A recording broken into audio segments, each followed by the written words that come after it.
नमस्कार दोस्तों, साथियों, सत श्री अकाल और स्वागत आप सभी का एक बार फिर से। और जैसे कि जो क्वेश्चंस हमारे अभी चलते आ रहे हैं, लास्ट हमने जो क्वेश्चन किया था, क्वेश्चन नंबर 32 किया था, उसी के आगे उसी की कड़ी में जो है अगला क्वेश्चन आपके सामने प्रस्तुत हो रहा है। और क्वेश्चन आपके सामने ऑलरेडी लिखा हुआ है दोस्तों, 32 वाला हमारा क्वेश्चन, सेम लेवल का क्वेश्चन। चलिए शुरू करते हैं। फर्स्ट पॉइंट आप देख सकते हैं, क्या लिखा है? People are seething with rage against the CAA and NRC the recently proposed citizenship bill. तो ये तो आप लोगों को पता है, आप लोगों ने इसमें आपके दूसरे सब्जेक्ट्स जो हैं उसकी तैयारी करते समय आप लोगों ने GS वगैरह में आपने ये सब चीजें पढ़ी हैं और उसी का ये प्रश्न है। क्या बोला जा रहा है यहाँ पर कि लोग जो है, पीपल जो है, वो क्या कर रहे हैं? सीथिंग कर रहे हैं। अब सीथिंग का मतलब हमको थोड़ा सा समझना पड़ेगा, ठीक है? तो सीथिंग का मतलब होता है फिल्ड विथ, ठीक है ना दोस्तों? सीथिंग का मतलब होता है फिल्ड विथ, या आप बोल सकते हो एकदम भरा हुआ, है ना? लोग जो है एकदम भरे हुए हैं, एकदम परिपूर्ण है, एकदम उससे फिल्ड अप है, इस तरीके से भरे हुए हैं, ठीक है ना? किससे भरे हुए हैं? With raise. रेज का मतलब होता है बदला, ठीक है? रेज का क्या मतलब होता है? बदला या प्रतिशोध, ठीक है? क्या बोलेंगे हम लोग? प्रतिशोध, ठीक है? थोड़ी स्पेलिंग में आप लोग एडजस्ट कर लेना, हिंदी में थोड़ा सा मेरा हाथ कच्चा है, बोल सकते हो, ठीक है? बदला, प्रतिशोध, या आप बोल सकते हो एंगर, ठीक है? क्या बोलोगे आप? एंगर। प्रतिशोध होता है, प्रतिशोध ध होता है ना? वो आप लोग दोस्तों समझ लेना, ठीक है? तो यहां पर क्या बोला जा रहा है कि एंगर, रेज, एकदम गुस्सा, एंगर से जो है लोग किससे भरे हुए हैं, ठीक है? अगेंस्ट, किसके खिलाफ?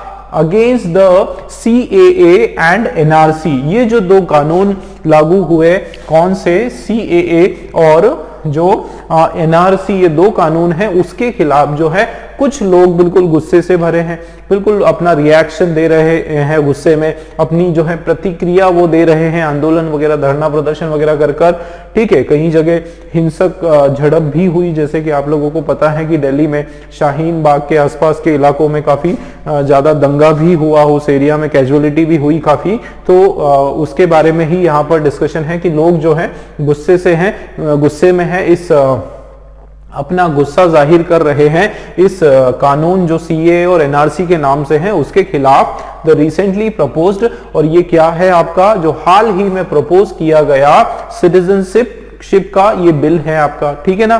तो इस तरह से यहाँ पर फर्स्ट वाला पॉइंट तो आपके दिमाग में बिल्कुल क्लियर हुआ है, मुझे विश्वास है दोस्तों, ठीक?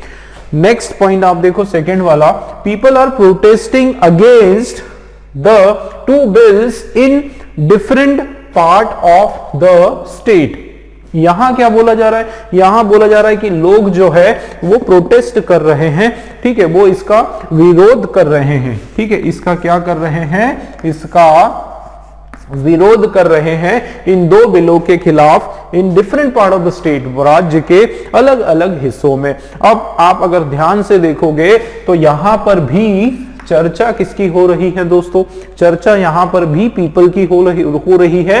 We are talking about people in first sentence also, and also we are talking about people in second sentence. So in both the sentence we are talking about people. दोनों ही सेंटेंस में हम किसकी बात कर रहे हैं? लोगों की बात कर रहे हैं। तो एक ये लग रहा है कि कंटिन्यूटी यहां पर है, ठीक है? दोनों का क्या हो रहा है? एडिशन हो रहा है। एंड करके हम लगा सकते हैं, हम एंड कंजंक्शन जो है वो करके इन दोनों को जोड़ सकते हैं। या फिर ये भी हो सकता है कि लोग जो है वो गुस्से से भरे हुए हैं इन दो कानून के खिलाफ, और इसलिए, ध्यान देना, और इसलिए वो लोग आंदोलन कर रहे हैं, इसका विरोध कर रहे हैं। लोग गुस्से से भरे हैं, इस कारण से वो विरोध कर रहे हैं। तो एंड भी हो सकता है, ध्यान देना। और एक और वर्ड है, कौन सा? देयरफॉर, ठीक है ना? क्या हो सकता है? देयरफॉर।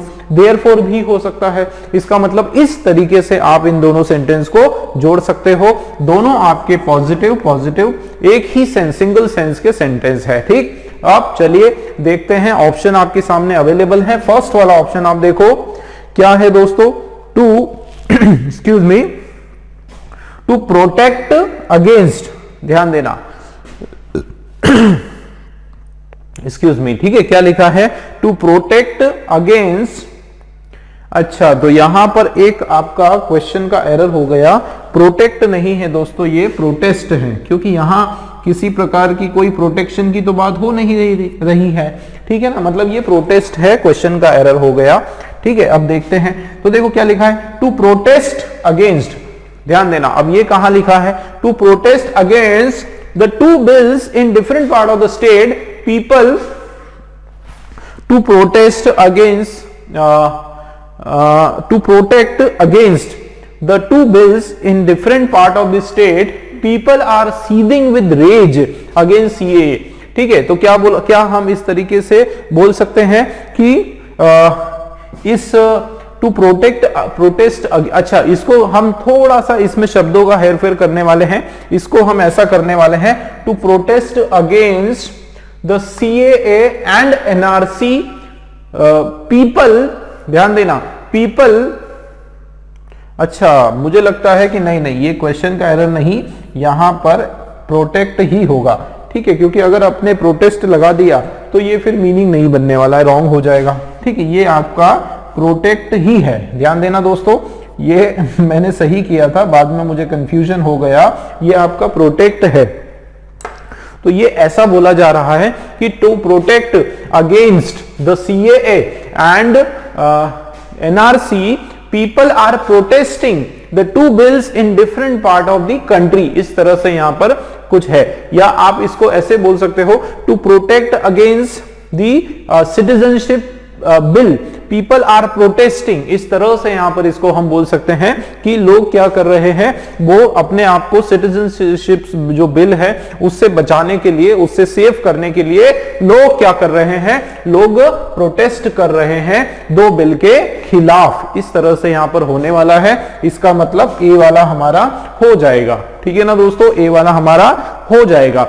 नेक्स्ट आप देखो, नेक्स्ट क्या लिखा है, सिंस पीपल आर सीथिंग, इसको आप समझना कि since people are seething with rage, क्या लिखा है कि क्योंकि लोग जो है वो भरे हुए हैं, है ना, चूंकि लोग जो है वो भरे हुए हैं किससे, गुस्से से, दे आर, ध्यान देना, they are protesting against the two bills in different part of the state. क्या बोला जा रहा है कि क्योंकि लोग जो है वो गुस्से से भरे हुए हैं और इस कारण दे आर, ऐसे बोल सकते हो, सीथिंग विथ रेज, है ना, बाकी आगे ये पूरा कंप्लीट कर दो कि rage against the CAA and NRC। ठीक है, एंड इसको आप कॉमा भी लगा सकते हो बाद में, ये हुआ, फिर ये कॉमा लगाकर आप बोल सकते हो दे आर प्रोटेस्टिंग, क्या हो जाएगा दोस्तों, they are protesting against the two bills in different part of the state, इस तरीके से हो जाएगा। ठीक है, इसका मतलब ये सेकेंड वाला भी हमारा राइट है। क्यों, देखो मीनिंग देखो आप इसका कि सिंस, चूंकि, ध्यान देना, चूंकि लोग जो है वो गुस्से से भरे हुए हैं, ठीक है, फिल्ड अप विद एंगर, इस तरीके से गुस्से भरे हुए हैं against the CAA and NRC, है ना, बाकी तो आप जो भी है उसका पार्ट उसको कंप्लीट कर सकते हो, बस हमको जो है पैटर्न समझना है। और देयरफॉर दे आर प्रोटेस्टिंग, इस कारण से वो क्या कर रहे हैं, वो प्रोटेस्ट कर रहे हैं। ठीक है, इसका मतलब सेकंड भी हो सकता है। अच्छा, लास्ट देखते हैं, देखो क्या लिखा है, सीथिंग विथ रेज। अच्छा, इसका थर्ड वाले का और सेकंड वाले का दोनों का मीनिंग लगभग सेम है। देखो क्या बोला जा रहा है, सीथिंग विथ रेज मतलब गुस्से से भरकर, ठीक है, एकदम आक्रोश में आकर या आक्रोश से बिल्कुल भरपूर होकर, क्या हुआ, seething with rage against CAA and NRC, क्या बोलोगे, people are protesting in different part of the country या ऑफ द स्टेट, इस तरीके से, तो ये भी आपका सही हो जाएगा। ठीक है ना दोस्तों, तो सेकंड और थर्ड जो है वो भी आपका बिल्कुल राइट हो जाएगा। ठीक, चलिए बराबर है, कोई इशू नहीं इसमें। अच्छा, बहुत सारे बच्चों को जो है इसमें कंफ्यूजन हो सकता है, ठीक है, टू प्रोटेक्ट अगेंस्ट, तो इसमें एक्चुअली क्वेश्चन का मुझे थोड़ा सा वो लग रहा है कि इसमें प्रोटेक्ट है या प्रोटेस्ट है, लेकिन मैं आपको बताऊं कि दोनों ही कंडीशन में अगर प्रोटेक्ट हुआ तो भी, और यहां पर अगर प्रोटेस्ट हुआ तो भी ये सही जाएगा कि to protest against the two bills in different part of the country.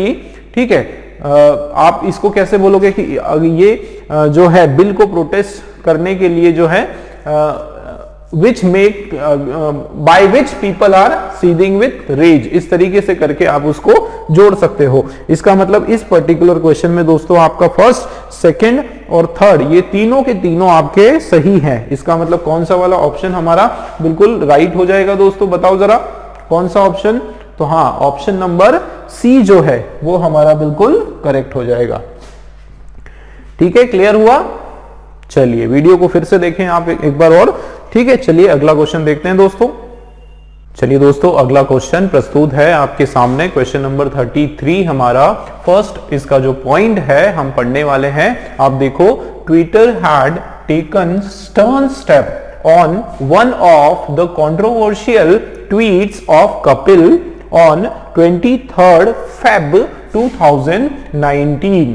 क्या यहां पर बताया जा रहा है? ट्विटर के बारे में सबको पता है, सब लोग, हम लोग ट्विटर पर हमारा अकाउंट है, ट्वीट करते हैं, देखते हैं, सुनते हैं, और खास करके जो पॉलिटिशियंस है, जो लीडर्स हैं, उन लोगों के ट्वीट जो है एकदम वायरल हो जाते हैं, और वो एक तरह से जरिया है, ठीक है, कि अपनी बात जो है वो जो मास पब्लिक है उन तक पहुंचाने का। तो यहां पर देखो क्या बोला जा रहा है, ट्विटर पर had taken a stern step. तो ट्विटर क्या करता है, समय समय पर हर एक जो कमेंट है, जो ट्वीट है, उसको रिव्यू करता है, और अगर वो कोई कंट्रोवर्शियल पाया गया, कंट्रोवर्शियल का मतलब होता है विवादित, ठीक है, विवादास्पद, या फिर आप बोल सकते हो कि विवादित, तो ऐसा विवादास्पद या फिर विवादित अगर ये ट्वीट पाया गया तो ट्विटर क्या करता है, तुरंत उस पर एकदम स्टर्न का मतलब होता है स्ट्रिक्ट, ठीक है ना, क्या करता है, स्ट्रिक्ट एक्शन लेता है, कदम उठाता है, उसको ब्लॉक कर देता है, या फिर पहले वो वार्निंग देता है, 2-3 वार्निंग देता है, उसके बाद सीधा ब्लॉक कर देता है, हटा देता है वहां से। तो ये सारा इन्होंने किया है ट्विटर ने, ठीक है। तो देखो यहां पर क्या बोला जा रहा है कि ट्विटर ने लिया है, देखो हैड, उसके बाद वर्ब का थर्ड फॉर्म, टेकन क्या लिया, स्टर्न स्टेप, मजबूत कदम उठाया, on one of the controversial tweet. थोड़ा सा मैं आपको ग्रामर के हिसाब से भी बताऊंगा दोस्तों, क्योंकि जब हम एरर करेक्शंस के क्वेश्चंस करेंगे तो आप लोगों को ये चीजें, ये कंसेप्ट काम आने वाला है, ठीक है ना। ये वन ऑफ अगर लगा है तो आपका नाउन हमेशा प्लूरल होने वाला है, ठीक है ना। तो ये देखो ट्वीट्स, ये आपका प्लूरल नाउन यहां पर हो गया, ठीक है। तो चलिए समझ लेते हैं ट्विटर ने क्या किया, बहुत एकदम स्टर्न स्टेप उठाया, एकदम स्ट्रिक्ट स्टेप उन्होंने उठाया। एक जो कंट्रोवर्शियल ट्वीट था, किसका, कपिल का। अब ये कपिल शर्मा भी हो सकते हैं, कपिल देव भी हो सकते हैं, बट यहां नहीं है तो हम केवल उसको कपिल समझते हैं। ऑन 23rd Feb, कब लिया था, 23rd February 2019 को। तो ये तो क्लियर हो गया, ठीक है, कि ट्विटर ने उसके ऊपर कुछ ऐसा कदम उठाया। ठीक, आगे बढ़ते हैं। An FIR was launched against Kapil in Delhi under section 125 for that controversial tweet. अब ध्यान देखो आगे इसमें और क्या एक्शन हुआ कि एक एफआईआर, जो फर्स्ट हैंड रिपोर्ट जो होती है, मतलब जो एफआईआर पुलिस में दर्ज की गई है ना, लॉज मतलब कंप्लेन दर्ज की गई, उसके खिलाफ, किसके खिलाफ, कपिल के खिलाफ दिल्ली में, और किस सेक्शन के अंतर्गत, 125 सेक्शन के अंतर्गत, इस ट्वीट के कारण, ठीक है, इस विवादित ट्वीट के कारण, ठीक है। क्लियर हुआ, दोनों ही हमारे सेंटेंस आप लोगों को क्लियर हुए मुझे उम्मीद है।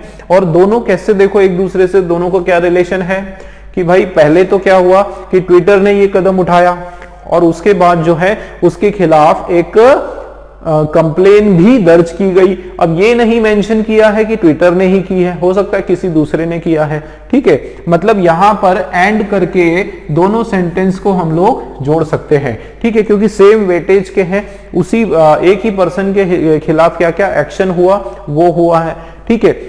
देखते हैं कहां से हम स्टार्ट कर सकते हैं। देखो फर्स्ट वाला हमारा जो स्टार्टर है दोस्तों, उसमें ये सारे के सारे हमारे स्टार्टर के क्वेश्चन है, ठीक है। तो फर्स्ट वाला हमारा जो स्टार्टर है, as a result of an FIR, ध्यान देना, as a result of an FIR, इसका क्या मतलब है? इसका मतलब है कि ये एफआईआर के कारण, ध्यान देना, एफआईआर के कारण, क्या आप ऐसे बोलोगे कि ये एफआईआर हुई उसके कारण ट्विटर ने उसके खिलाफ एक्शन लिया? क्या कहीं पर ऐसा मेंशन है कि ट्विटर ने इसलिए इतना कठोर स्टेप उठाया कि उसके खिलाफ एक किसी ने एफआईआर लॉन्च की थी? भाई पुलिस में अगर कंप्लेन लॉन्च की, उसकी एक प्रक्रिया हुई, और यहां कहीं पर भी नहीं लिखा है कि ट्विटर ने इसलिए हटाया कि खिलाफ उसके एफआईआर थी। ये नहीं कारण है भाई, ट्विटर की अपनी पॉलिसी है, उसको कुछ गलत लगा उसने हटा दिया, एफआईआर के कारण उसने नहीं हटाया। मतलब ट्विटर ने जो कदम लिया और उसके खिलाफ पुलिस ने जो एफआईआर किया, वो दो अलग चीजें हैं। और जाहिर सी बात है, जब ट्विटर ने लिया कदम, लोगों को पढ़ने में आया, तो लोगों ने एक्शन लिया, लोगों ने एफआईआर की, ठीक है।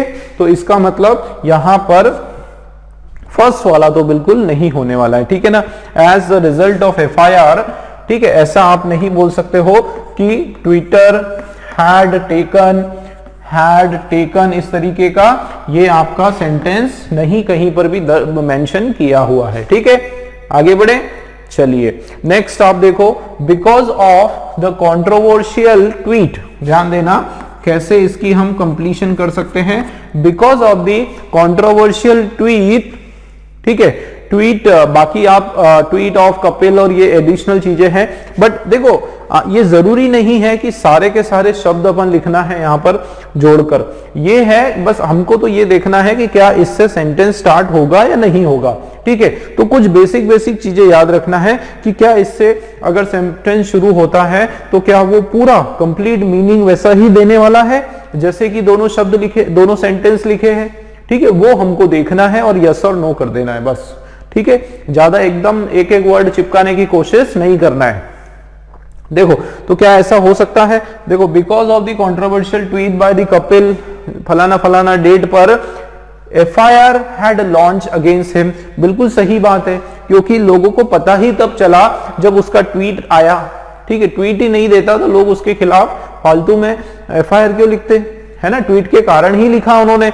तो ये बिल्कुल सही है कि इस ट्वीट के कारण, देखो बिकॉज ऑफ वही हुआ कि ये कपिल का जो ट्वीट है उसके कारण उसके खिलाफ एफआईआर दर्ज की गई, ठीक है, ठीक है। तो क्या होगा, देखो because of the controversial tweet of Kapil, ठीक है, Kapil comma an FIR was, ठीक है, लॉन्च्ड अगेंस्ट हिम, इस तरीके से करके आप उसको पूरा सेंटेंस कंप्लीट कर सकते हो, ठीक है। इसका मतलब सेकंड वाला हमारा राइट हो जाएगा, ठीक है दोस्तों, क्लियर हुआ। चलिए थर्ड वाला देखो, बताओ जरा थर्ड होगा कि नहीं। स्टर्न स्टेप हैड बीन, क्या होगा, मजबूत एक कठोर कदम, एक stern step had been, stern का मतलब होता है एकदम स्ट्रिक्ट,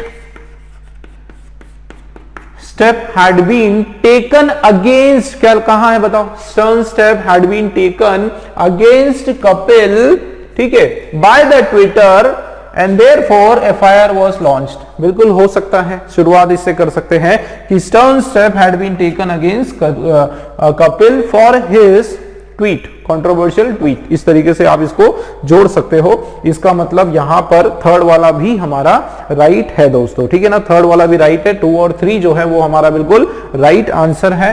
तो ई वाला जो ऑप्शन है वो हमारा करेक्ट हो जाएगा, फर्स्ट वाला ये जो है ये आपका रॉन्ग है, ठीक, क्लियर हुआ दोस्तों। चलिए अगला क्वेश्चन देख लेते हैं। चलिए दोस्तों अगला क्वेश्चन देखते हैं, नेक्स्ट वाला क्वेश्चन 34, फर्स्ट वाला आपका सेंटेंस हमारा है, mister Arvind Kejriwal attacked mister Modi, sorry Modi ji नहीं, mister Amit Shah over his comments of Delhi government schools. ठीक है, तो ये आपका करंट अफेयर का सीधा सीधा एक सेंटेंस है ना, जिसमें क्या हुआ था कि जो एक इंसिडेंट कोई हुआ होगा जिसमें और ये चीजें तो होती रहती हैं क्योंकि दोनों अलग अलग पार्टी है। अरविंद केजरीवाल जी जो है फेमस आप जानते हैं, और हमारे अमित शाह जी मोटा भाई जिसको बोलते हैं गृह मंत्री हमारे, तो कुछ ना कुछ पॉलिटिकल अटैक या पॉलिटिकल विवाद स्टेटमेंट तो होते रहते हैं एक दूसरे के खिलाफ, है ना, ये कोई नई बात तो है नहीं। और यहाँ पर अटैक किया तो ऐसा नहीं कि फिजिकली अटैक किया, शब्दों के, है ना, शब्दों के बाण चलाए जिसको हम बोलते हैं, तो बहुत कॉमन सेंटेंस है ये। और क्या बोला जा रहा है इसके अंदर कि mister Arvind Kejriwal attack mister Amit Shah. तो इन्होंने जो है अरविंद केजरीवाल ने इन्होंने इनके ऊपर कुछ स्टेटमेंट दिया, अटैक करते हुए कहा, अटैक किया किस पर, किस बात पर, over his comments of Delhi government school, कि अमित शाह जी ने कुछ कमेंट किया हुआ होगा दिल्ली के जो सरकारी जो स्कूल हैं, गवर्नमेंट स्कूल हैं, उनके ऊपर। तो उस बात को जो है इन्होंने अरविंद केजरीवाल जी ने उसको अटैक करते हुए जवाब दिया। ठीक है, आगे देखते हैं। Mister Arvind Kejriwal said that it is not right to make fun of the hard work of students और देयर पेरेंट्स एंड टीचर। तो क्या उन्होंने किस तरीके से अटैक करते हुए कहा कि ये जो है ये सही नहीं है कि आप जो है इतना बच्चों की जो हार्डवर्क है या फिर उनके पेरेंट्स या टीचर्स की जो मेहनत है उसको आप इस तरीके से आप उसको बदनाम करो, ये बात जो है वो सही नहीं है ना। एक जब एक वो चला था, एक न्यूज चला था जिसमें अरविंद केजरीवाल जी ने बताया था कि हमारा जो सिस्टम है, दिल्ली का जो गवर्नमेंट स्कूल जो है वो बेस्ट कंडीशन में है, पढ़ाई उसके अंदर बहुत उच्च स्तरीय जो है शिक्षा हम लोग प्रदान कर रहे हैं और सारे नॉर्म्स को फॉलो करते हुए बच्चों में जो है इम्प्रूवमेंट आ रहा है। और उसके ऊपर जो है इलेक्शन में भी जो है उस मुद्दे को केजरीवाल जी ने अपने पक्ष में बताया था। तो उसको काउंटर करने के लिए फिर श्री मोदी जी, जो शाह जी जो है अमित शाह जी, उन्होंने कोई रैली में इस तरह की चीजें बोल दी होगी कि यहाँ की जो गवर्नमेंट स्कूल है उनकी हालत इतनी ठीक नहीं है जितनी कि केजरीवाल जी बता रहे हैं। तो इस तरह का जो कुछ स्टेटमेंट का आदान प्रदान हुआ होगा उन लोगों के बीच में, वही उसी की बात हो रही है। तो उसका काउंटर करते हुए केजरीवाल जी ने कहा कि आप जो है हमारे टीचर्स, हमारे बच्चों की मेहनत और हमारे पेरेंट्स जो है उसको इस तरीके से आप बदनाम नहीं कर सकते हो, धूमिल नहीं कर सकते हो। ठीक, क्लियर हुआ, मजाक उनका नहीं बना सकते हो। क्लियर हुआ। अब हमको देखना है कि कैसे इन दोनों को हम कनेक्ट करें। तो आप देखो कि mister Arvind Kejriwal attacked by saying that, है ना, ऐसे हो सकता है mister Arvind Kejriwal attacked mister Amit Shah by saying that it is not right, है ना, बाय ये बोलते हुए कि ये अच्छी बात नहीं है कि किसी का मजाक बनाओ। ठीक है, देखते हैं किस वाला हमारा कौन सा स्टार्टर सही हो सकता है। ठीक है, ये आपके स्टार्टर के क्वेश्चंस हैं। देखो फर्स्ट हमारा लिखा है अटैकिंग मिस्टर अमित शाह, ध्यान देना, अटैकिंग मिस्टर अमित शाह। अब देखो आईएनजी से शुरू कर रहे हैं तो ये आपका नाउन की तरह ये आपका काम कर रहा है। ठीक है, ये आपका जेरेंड बन गया आप। ठीक है, आईएनजी वाला जो शब्द है वो आपका क्या बन जाता है दोस्तों, वो जेरेंट बन जाता है जब उसको आप नाउन की तरह इस्तेमाल करते हो। ठीक है, तो इसका मतलब क्या है, अटैक करते हुए। ठीक है, हमला करते हुए, हालांकि कोई फिजिकल हमला नहीं है, शब्दों का हमला है, हमला करते हुए, ये इसका मीनिंग आ रहा है कि अटैकिंग मिस्टर मोदी, मिस्टर, अरे बार बार मोदी जी बीच में आ रहा है, ठीक है, माफी चाहते हैं देखो जरा, अटैकिंग मिस्टर अमित शाह। ठीक है, तो अमित शाह जी को अटैक करते हुए, देखो क्या ऐसा स्टार्टर हो सकता है, attacking mister Amit Shah AK, है ना, शॉर्टकट में ले लेते हैं मिस्टर AK-47, नहीं मिस्टर AK जो है attacked mister AK said that it is not right to make fun of hard work of student. बिल्कुल इस तरीके से हो सकता है। ठीक है ना, कि अमित शाह जी को अटैक करते हुए अरविंद केजरीवाल जी ने कहा कि ये सही नहीं है कि आप किसी का मजाक बनाओ। बिल्कुल यहां पर आप बना सकते हो, एक मजाक नहीं, सेंटेंस बना सकते हो। ठीक है ना, तो अटैकिंग मिस्टर अमित शाह एके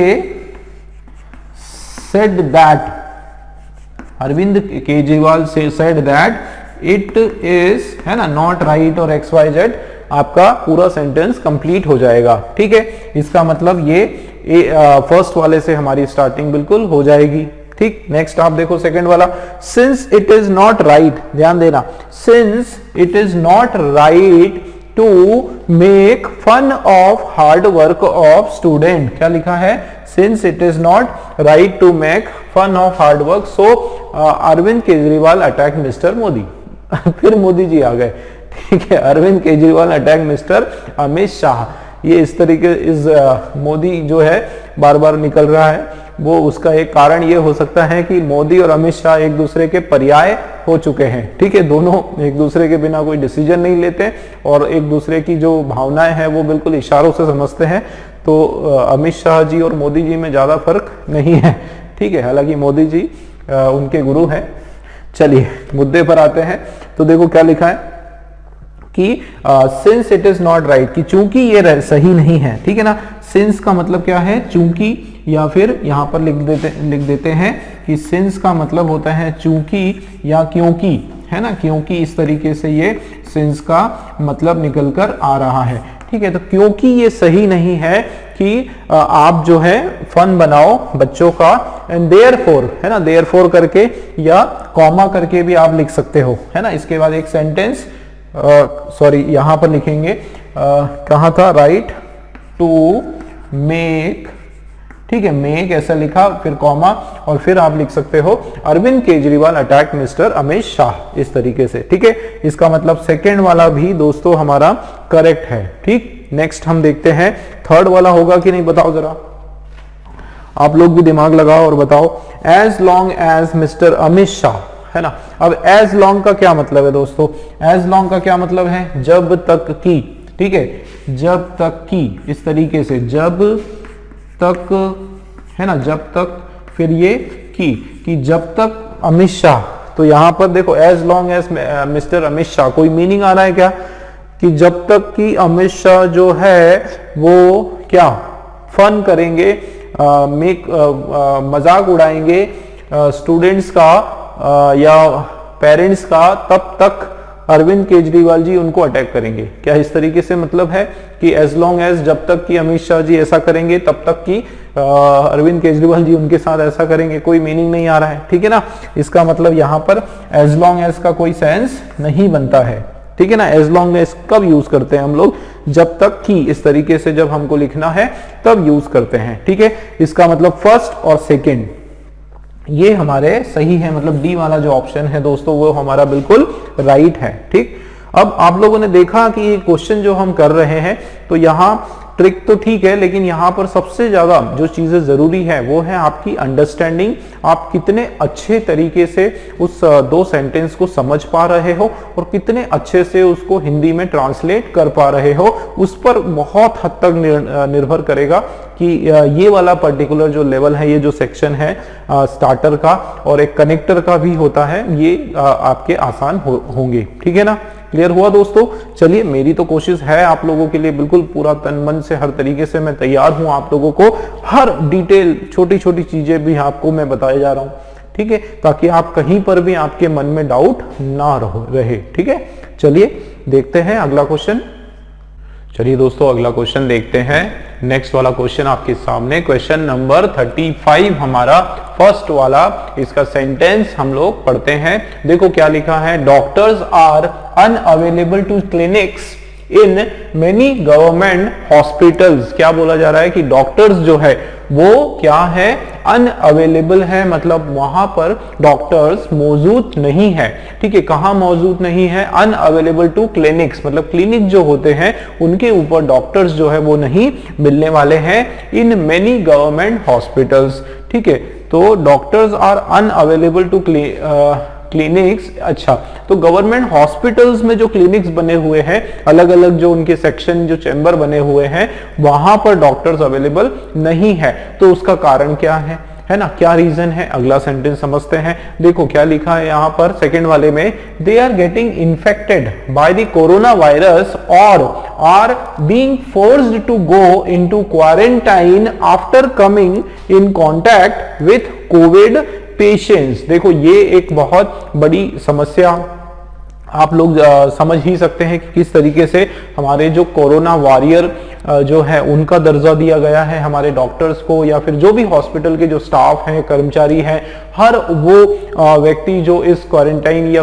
इस कोरोना के पीरियड में बाहर रहा, अपनी सेवा देता रहा, यहाँ तक कि हमारे जो निकाय, नगर निगम, ये जो इनके जो कर्मचारी हैं, नगर परिषद या फिर नगर पालिका के जो कर्मचारी, जो लोग बेचारे साफ सफाई में लगे हैं, सैनिटाइजेशन में लगे हैं, ये सब के सब हमारे कोरोना वॉरियर्स हैं। हमारे पुलिस के जवान जो दिन रात ड्यूटी दे रहे हैं, सेवा कर रहे हैं, एम्बुलेंस कर्मी, तो सब लोग जो है सबसे पहले तो इन लोगों को जो है बहुत ऑनर, बहुत इनके शुक्रगुजार हम लोगों को होना चाहिए कि जिस तरीके से इन लोगों ने पूरा डट के, बिल्कुल जम के इस वायरस का सामना किया और हमको भी बचाया। तो ये बहुत बड़ी बात है हम लोगों के लिए।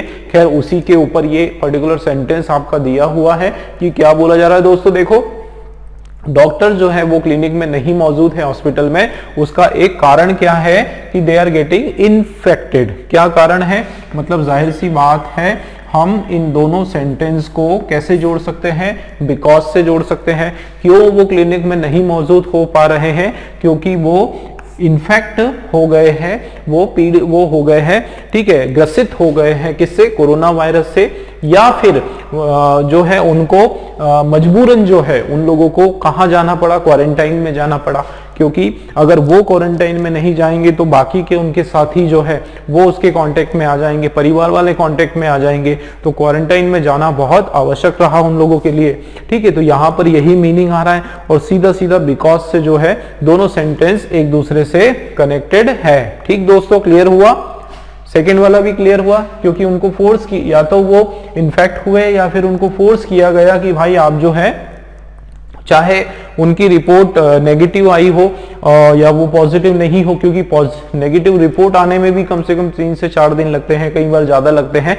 तो इसका मतलब बस अगर वो उस हॉस्पिटल से इलाज करके आए हैं जहां पे कोविड के पेशेंट हैं, तब भी उनको क्वारंटाइन में जाना पड़ रहा था। तो इस तरह की सिचुएशन थी उस टाइम, कम्युनिटी स्प्रेड की हालत थी, है ना। तो यहाँ पर उसी की बात हो रही है बस। ठीक है, हमको देखना है कि दोनों सेंटेंस में क्या कनेक्शन है, जो कि हमको पता चल गया कि बिकॉज से जुड़ा है, और कौन सा वाला हमारा जो एक्सक्यूज मी, कौन सा वाला हमारा जो स्टार्टर है वो सही हो सकता है। ठीक है देखो फर्स्ट स्टार्टर क्या लिखा है दोस्तों, मेकिंग डॉक्टर्स अनअवेलेबल। ध्यान देना क्या बोला जा रहा है।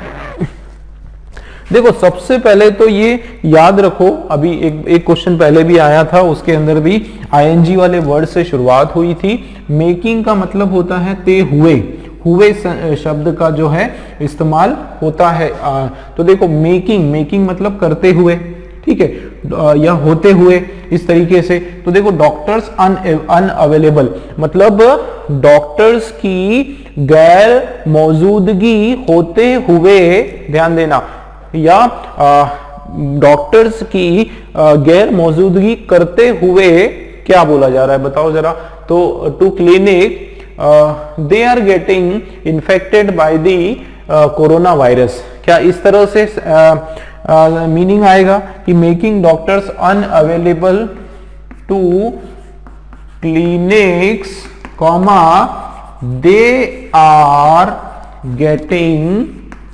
Getting infected. बताओ जरा क्या ये सेंटेंस हमारा सही जाएगा कि एक तरफ तो क्या बोला जा रहा है कि डॉक्टर्स जो है उनकी गैर मौजूदगी होते हुए या दर्शाते हुए वो लोग जो है इन्फेक्ट हो रहे हैं कोरोना से, जब डॉक्टर्स है ही नहीं, ये तो मीनिंग ही कुछ और जा रहा है। जब डॉक्टर्स नहीं है इसके कारण, ध्यान देना, डॉक्टर्स जो है वो आपके हॉस्पिटल में नहीं है इसलिए उनको कोरोना हो गया। भाई ये मीनिंग नहीं है, वो नहीं है क्योंकि उनको कोरोना हो गया। ठीक है, तो समझो, आप इसको पूरा समझना पड़ेगा आपको, ठीक है ना, एकदम डिटेल में जाना पड़ेगा। क्या ऐसा मीनिंग आएगा कि डॉक्टर्स जो है वो क्लिनिक पर नहीं आते हुए है ना, या उनको नहीं आने दिया इसलिए उनको कोरोना हो गया। भाई ये कौन सी बात हुई, ठीक है ना। तो ये आपका रॉन्ग हो गया, ए वाला आपका नहीं, फर्स्ट वाला आपका नहीं होगा। आगे बढ़ते हैं, सेकंड देखो, सिंस डॉक्टर्स आर गेटिंग, अब ध्यान देना जरा, सिंस का मतलब अभी हमने देखा था पिछले क्वेश्चन में, चूंकि के सेंस से होता है ना, चूंकि या फिर क्योंकि,